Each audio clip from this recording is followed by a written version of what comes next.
Good afternoon. Welcome to Inside Indiana Sports, now with Kent Sterling. It's Tuesday, July 6th, 2021. We're brought to you by the great people at Today's Dentistry. Dr. Mike O'Neill, I called him 28 years ago. And I said, will you be my dentist? And he said, sure, I'd be happy to be your dentist. He's been my dentist for the last 28 years. I've never gone to another one. I never will go to another one. You won't either. Give him a call, 317-849-2933. Punch subscribe, hit like, ring the bell. Let's go. Let's talk about sports. First, we're going to talk about sports media for a second because there's a dust-up at ESPN between Rachel Nichols and Maria Taylor that's been brewing for a while. We're going to talk about that. And then we're going to visit with the two guys who are in town today to work out for the Indiana Pacers, one of whom might be drafted 13th overall when the NBA draft occurs later this month. We've got Moses Moody of Arkansas. We've got Kai Jones of Texas. Both are projected in the neighborhood where the Pacers are scheduled to select, which is at 13. But first, let's talk about Rachel Nichols and Maria Taylor. A little bit of background. Rachel Nichols is white, and she makes her living covering the NBA, primarily for ESPN. Maria Taylor is black. She makes her living covering the NBA for ESPN. They kind of fight for the same territory. And about a year ago, Rachel Nichols had a phone conversation, a private phone conversation with a confidant in which she shared some of her ideology as far as who she believed herself to be at ESPN and who Maria Taylor is. There was some awkward laughter during this conversation and some things that Maria Taylor heard Rachel Nichols say, because this phone call was during a period of time when Rachel Nichols' video camera was live to Bristol and being recorded. Somebody heard this, and then it spread throughout the Bristol campus at ESPN, and it's been a problem ever since, and it kind of came to a head today, as Rachel Nichols has been told that she is not going to be a part of ESPN's NBA Finals coverage. She was scheduled to do sidelines. She is not going to do that.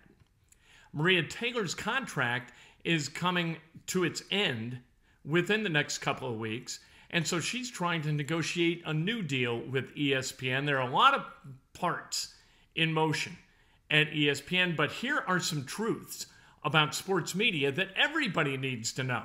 Everybody inside sports media needs to know some of these things, and most do. All right, first of all, people in sports media work in the toy factory. All right, it's fun.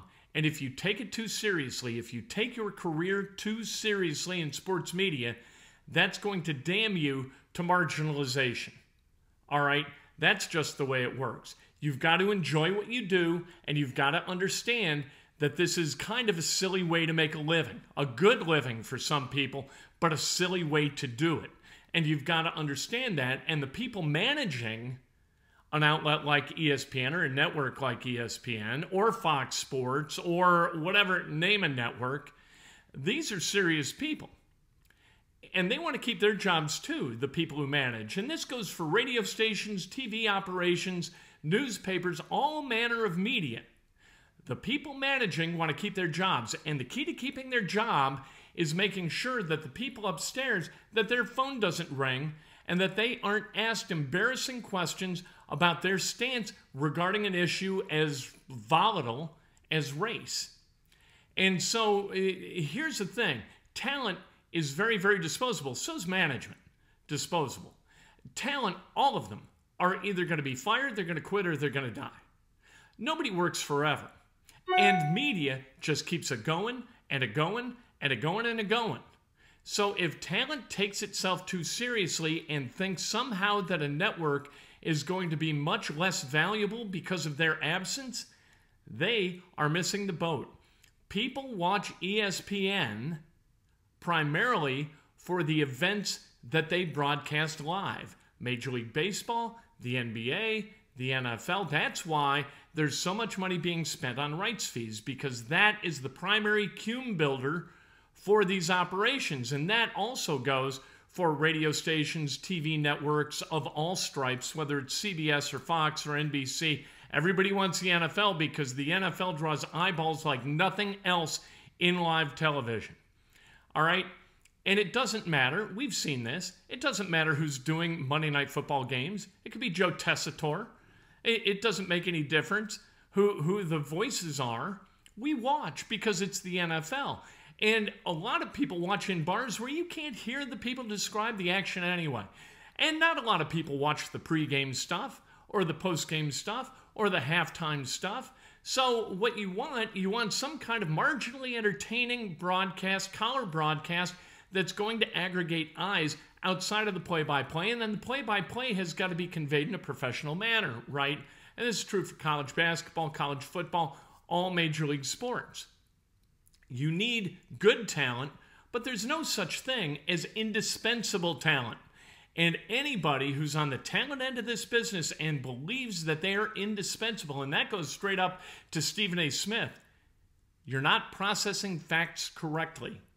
We've seen what happens. We saw Howard Cosell in the 70s. There wasn't a bigger star on TV than Howard Cosell on Monday Night Football. And by the mid-'80s, late 80s, you know what? He was just a sourpuss old guy. That's all he was. You have your moment, earn during your moment, and then understand that your moment's going to pass. That's just the way it is. And that's true in management too. You've got to be very, very careful the way you play your cards and understand that if you become a bigger headache than can be cured by your immediate supervisor, that immediate supervisor is going to marginalize you to the point where you're no longer a headache. And that's just the way it works. Because managers want to get paid too. It's all about mortgages, college tuition, all that stuff. Does your kid want to go to law school? You want to be able to pay for your kid to be the kind of adult that he or she would like to be, right? That's the motivator. And so nobody wants to come home and say, son, daughter, I'm really sorry you're not going to be able to go to college because I just got blown out because I couldn't put out a fire caused by one of my hosts. No. That's not going to happen. Jimmy Pitaro is not going to let any of that kind of thing happen. We saw it with Josina, right? Become a bigger headache than you're worth, and it's adios and goodbye, and you think they're going to miss you. But the day after you're gone, people are walking around the halls still doing their job because they want to keep their jobs. Nobody quits in a huff and says, you know what, the hell with this place. They just fired my friend. That doesn't happen. And so what talent needs to understand is that they are making a lot of money doing a very silly job, and to overvalue yourself in the process of negotiating new deals, that is very perilous business, my friends. Don't do it. So Rachel Nichols, not going to be involved in the NBA Finals coverage, and Maria Taylor is going to be involved in the coverage. They are both very, very professional, but there is a line of people in Bristol working today who would be just as good tomorrow as either of those two, and that's just the way it is. And that's how things operate. That's the job of the boss, right? To make sure that you got enough bench, so if the does hit the fan, you got a way out. You know, you've got a way. You've got an escape hatch. So when you're sitting at a conference table and they say, okay, what's plan B? You got a plan B. Plan B is important. And if you think that managers are going to walk into a conference room and they're going to throw themselves on the spit rather than you know what? That doesn't happen very often. When it does, my hat's off to the manager who does it. My hat is always off to the manager who pounds his fist or her fist on the table and says, no, this person is who we want. Let me handle it. Man, you go out on a skinny limb like that for somebody, you've got my respect. Hey, let's talk to Moses Moody of Arkansas, 19-year-old, was a freshman. And first thing I want to know, Moses, so the NBA draft's coming up. And in that draft, you're going to be selected by a team that represents a city and operates in a city that's going to become your next hometown, at least for the next 5 years. How weird is that? I mean, it is crazy. That's something I talk about all the time. I have no idea where I'm going to be living for the next 5 years. But it's I mean, it's all I can ask for. That's what I've been wanting to do since I was a kid. So that's part of the process. And I mean, I'm from Arkansas, Little Rock, Arkansas. So we experience all the elements every season. So I'm used. I got a little touch of everything. So nowhere I'd be uncomfortable. What things do you need to work on in order to become the NBA player that you dream of being?